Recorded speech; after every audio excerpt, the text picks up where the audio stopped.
Matapos malaman ni Okaran na si Gigi ang kababata at first love ni Momo ay namangha ito at inakala na isa itong atleta at astig na tao. Ngunit nagpakita ito ng weirdo na ugali na ikinagulat nilang lahat, kinamusta ito ni Dodoria at binati din ito ni Gigi. Sinabi na maganda parent si Dodoria dahil sa sinabi nito pinuri ito ni Dodoria na lumaki itong matalino at inalok na pumasok sa loob. Nagtataka si Momo kung anong nangyayari kaya pinaliwanag ni Dodoria na sa kanila natitira si Gigi. Napasigaw si Momo dahil ayaw niya na tumira sa bahay nila si Gigi. Napaisip naman si Ira dahil may bagong saltang demonyo na naman ang dumating at inakala na may bagong alagad na naman si Momo. Kaya nagalit ito kay Momo at pinaliwanag na nakikipagtulungan lang siya dahil sa mga alien at pagkatapos noon ay si Momo na ang kanyang isusunod. Dagdag pa ni Ira na maghahanap din siya ng kakampi para harapin ang Ragnarok ni Momo, agad itong nagpaalam at nagmamadaling umalis. Habang namamroblema si Momo ay nagpaalam na din si Okaran para umuwi, sa pag-alis nito kita sa paglalakad ni Okaran ang panglulumbay. Kaya tinawag ito ni Momo at sinesenyasan ngunit hindi ito maintindihan ni Okaran, kaya sinabi ni Momo na dapat sabihin ni Okaran na magkikita ulit sila bukas, na agad naman itong sinabi. Sa pag-alis nito ay kita parent sa itsura ni Okaran na nasaktan siya sa kanyang nalaman. Habang kumakain nakikipagtalo parent si Momo kung bakit kailangan tumira ni Gigi sa kanilang bahay. Ngunit hindi ito pinansin ni Dodoria, pinuri naman ni Gigi ang pagkain na ginawa ni Dodoria, kaya sinabi muli ni Dodoria na matalino talaga si Gigi. Pinaliwanag ni Dodoria na kaya sa kanila titira si Gigi dahil na ospital ang magulang nito. Sinabi naman ni Momo na kung wala bang ibang kamag-anak si Gigi na mapupuntahan. Pero sinabi lang ni Dodoria na ang dapat ay nagtutulungan sila. Habang naghuhugas sinabi nito na ang weird nang nangyayari dahil hindi naman sila close noon. Humingi naman ng sorry si Gigi dahil noong elementary sila ay lagi niya itong pinagtitripan. Inamin ni Gigi na nakakakita na rin siya ng mga multo kaya agad itong tinanong ni Momo kung mayroon ba itong napulot na itlog. Nagtaka si Gigi kung anong itlog iyon. Nagtanong ito kung may sinabi ba siyang bastos. Nagkwento si Gigi noong lumipat sila sa may bundok dahil mahilig din siya sa mapunong lugar. Dahil malaki at maganda ang kanilang nilipatan ay sobrang saya niya noon, pero unti-unti ay nakakaramdam na din siya ng kakaiba sa paligid na hindi niya mapaliwanag. Lahat ng kagamitan sa bahay nila tulad ng banyo maging paliguan ay hindi normal ang dating sa kanya. Hindi niya rin ito masabi sa kanyang magulang dahil hindi rin ito makikinig sa kanya.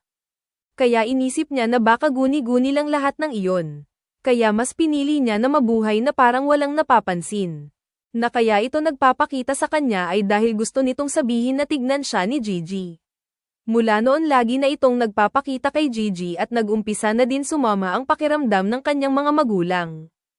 Kaya humingi siya ng tulong sa mga kilalang espiritista, sa 5 tumulong sa kanya, ang 3 dito ay nagpakamatay. Kaya nagsabi ang mga espiritista na ang hingan niya ng tulong ay ang tita ni Momo na si Dodoria. Sinabi ni Momo na tama lang na sa kanila siya nagpunta, muling humingi ng sorry si Gigi, kaya tinanong ito ni Momo kung bakit ito nahingi ng sorry sa kanya. Kaya sinabi ni Gigi nang dahil sa pinagtitripan niya ito dati at dinamay pa sa problema. Sinagot ito ni Momo na imbis na manghingi ng sorry ay humingi na lang ito ng tulong. Dagdag pa nito na wag nang ito mag-alala dahil malakas si Dodoria, isang suntok lang nito ay taob agad ang masamang espiritong sinasabi ni Gigi. Ngunit sinabi ni Dodoria na wala siyang gagawin doon dahil ang kapangyarihan niya ay gumagana lang sa kanilang lugar ng Kamigoe. Kaya si Momo ang inutusan niya na gumawa ng trabaho. Tinanong ito ni Momo kung bakit siya ang gagawa. Sinabi ni Dodoria na baka dahil ito sa itlog na nawawala. At kung tatanggapin ito ni Momo ay ibibili siya ni Dodoria ng uniforme. Dahil kila Momo na sila titira ay nag-enroll ito sa school kung saan magkaklase sila ni Momo, namangha naman ang mga kaklase nito dahil sa angkin nitong kagwapuhan. Habang pinapakilala ito ng teacher ay puro pa-cute ang ginagawa nito sa kanyang mga kaklase. Sa sobrang ingay nito ay walang magawa si Momo kundi ang mainis. Biglang sinabi ni Gigi sa lahat na magkasama sila sa bahay ni Momo kaya nagalit si Momo at sinakal nito si Gigi, habang nakayuko si Okaran. Nag-iisip ito kung may gusto pa rin ba si Momo sa kababata nitong si Gigi na kung magkakatuluyan ang dalawa, ay magiging kaibigan pa rin ba ang tingin sa kanya ni Momo. At mawawala ang hilig nito sa mga multo tapos ay hindi na sila mag-uusap ng tungkol doon tuwing break time. Nagdesisyon si Okaran na imbis na mag-isip ay uunahin na lang niya na palakasin ang kanyang sarili.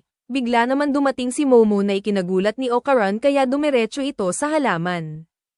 Tinanong ito ni Okaran kung kumain na ba si Momo. Sinagot ito ni Momo na bago pa lang siya kakain at babantayan niya ang ginagawa ni Okaran. Habang nagte-train ng si Okaran dahil meron itong kapit sa kanyang mga kamay ay inalok ito ni Momo na susubuan na lang niya si Okaran, kaya namula ang muka ni Okaran. Ngunit ikinagulat ni Okaran nang makita niya na dumating si Gigi. Iniisip ni Okaran na lalayo na lang siya dahil hindi niya kaya na may kausap na iba si Momo. Habang naglalakad nakakita si Okaran ng tumatakbo. Ito ay si Taro, isang anatomical model. Patuloy lang ito sa pagtakbo na ikinatakot ni Okaran kaya tumakbo din ito. Ngunit nilampasan lang ito ni Taro habang sinasabi na walang makakapigil sa kanya. Nagulat naman si Momo at Gigi sa kanilang nakita. Patuloy pa rin sa pagtakbo si Taro kaya ang balak ni Momo ay pigilan ito pero kinapitan ni Gigi dahilan para matamba sila. Sa pagtalon ni Taro, nakita ni Momo na ang itlog nito ay ginto. Kaya ginamit ni Momo ang kanyang ESP para mapigilan ito ngunit nadala sila nito sa pagtakbo palabas ng school. Nagtanggal naman si Okaran ng kanyang sapatos at nagpalit ito ng anyo. Patuloy pa rin sa pagtakbo si Taro at agad din itong naabutan ni Okaran. Sinabi ni Taro na kung balak din ba nito na hadlangan siya kaya mas binilisan pa ni Taro ang kanyang pagtakbo. Kaya ginamit ni Momo ang kanyang ESP para makapitan si Okaran, ngunit dahil mababangga sila ng boss ay hinila ito ni Okaran para mailigtas. Sa pagtalon ni Okaran ay pinasa niya si Momo at Gigi. Sa patuloy ng paghabol nila Momo muli nitong ginamit ang kanyang ESP para mapigilan nila ito. Habang hinihila nila ito ay nakakapit ito sa poste dahil sa lakas ng paghila nila Momo ay nagsira-sira ang katawan nito para makatakas at muling din nabuo ang katawan nito. Nagpatuloy ito sa pagtakbo hanggang sa hindi na siya makita nila Momo. Muling bumalik si Okaran sa kanyang anyo at tinanong si Momo kung paano nila ito makikita. Hindi nagsalita si Momo pero meron itong pinukpok sa kanyang kamay at nakarinig ng pagsigaw. Muli itong piniga ni Momo at muli nilang narinig ang pagsigaw nito, agad din nila itong pinuntahan. Nang makita nila ito tinanong ni Okaran kung papaano nito nalaman kung saan ito nagpunta. Pinaliwanag ni Momo na dahil nagpira-piraso ito ay nakuha niya ang puso nito at naisip na kung masasaktan ba ito kapag pinisil niya ito kaya narinig ang pagsigaw nito.